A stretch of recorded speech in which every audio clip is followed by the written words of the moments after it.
జహీరాబాద్ పారిశ్రామిక ప్రాంతంలో ఉన్న సిఐఈ ఆటోమోటివ్ పరిశ్రమలో సిఐటియు ఘన విజయం సాధించడం జరిగిందని యూనియన్ అధ్యక్షులుగా బీరం మల్లేష్ గెలవడం జరిగిందని తెలిపారు. ఈ సందర్భంగా సదాశివపేట అంబేద్కర్ విగ్రహం వద్ద యూనియన్ అధ్యక్షుడు బీరం మల్లేష్ కు సదాశివపేట సిఐటియు నాయకులు ఘనంగా స్వాగతం పలుకుతూ పూలమాలతో సత్కరించడం జరిగింది. ఈ సందర్భంగా సిఐటియు జిల్లా అధ్యక్షులు పరిశ్రమ యూనియన్ అధ్యక్షులు బీరం మల్లేష్ మాట్లాడుతూ జహీరాబాద్ ప్రాంతంలో సిఐఈ ఆటోమేటిక్ పరిశ్రమలో సిఐటియుని గెలిపించిన కార్మికులకు అభినందనలు తెలియజేశారు. ఈ పరిశ్రమలో మొత్తం కార్మికులు 69 మంది ఉంటే 53 ఓట్లు సిఐటియుకు రావడం జరిగిందని, కేవలం 16 ఓట్లు మాత్రమే ఇతర యూనియన్లకు రావడం జరిగిందని తెలిపారు. మెజార్టీ కార్మికులు మొత్తం సిఐటియును ఆదరించడం జరిగిందని తెలిపారు. జిల్లాలో అనేక పరిశ్రమలో కార్మికుల సంక్షేమం కోసం, కార్మికుల హక్కుల కోసం సిఐటియు నిరంతరంగా పోరాటాలు నిర్వహిస్తుందని తెలిపారు. ఈ కార్యక్రమంలో సిఐటియు జిల్లా ఉపాధ్యక్షులు ప్రవీణ్ కుమార్ తో పాటు సిఐటియు నాయకులు ఎన్ శ్రీనివాస్, వి శ్రీనివాస్, రమేష్ గౌడ్, భూషణం, గోపాల్, రాజు, నర్సింహులు, మల్లేష్ తదితరులు పాల్గొన్నారు.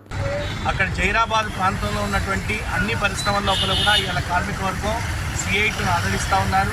మహేంద్ర అండ్ మహేంద్రతో పాటు పిరమిల్ కానీ, రాకూల్ కానీ, అదేవిధంగా మహేంద్ర ట్రాక్టర్ ప్లాంట్ లోపల కూడా ఇప్పటికే సిఐటియు గుర్తింపు సంఘంగా ఉంది.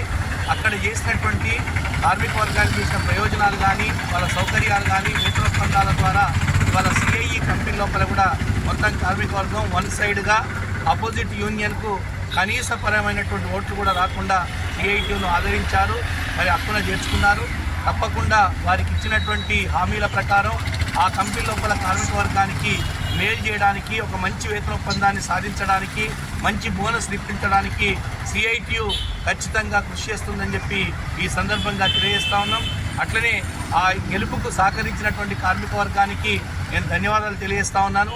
ఈరోజు సదాశివపేట ప్రాంతంలో ఉన్నటువంటి యూనియన్లు కూడా ఈ గెలుపును ఆస్వాదిస్తూ వారు ఆ గెలుపులో భాగంగా ఇక్కడ మమ్మల్ని ఆదరించి మాకు సన్మానం చేసినందుకు వారికి కూడా నేను కృతజ్ఞతలు తెలియజేస్తాను.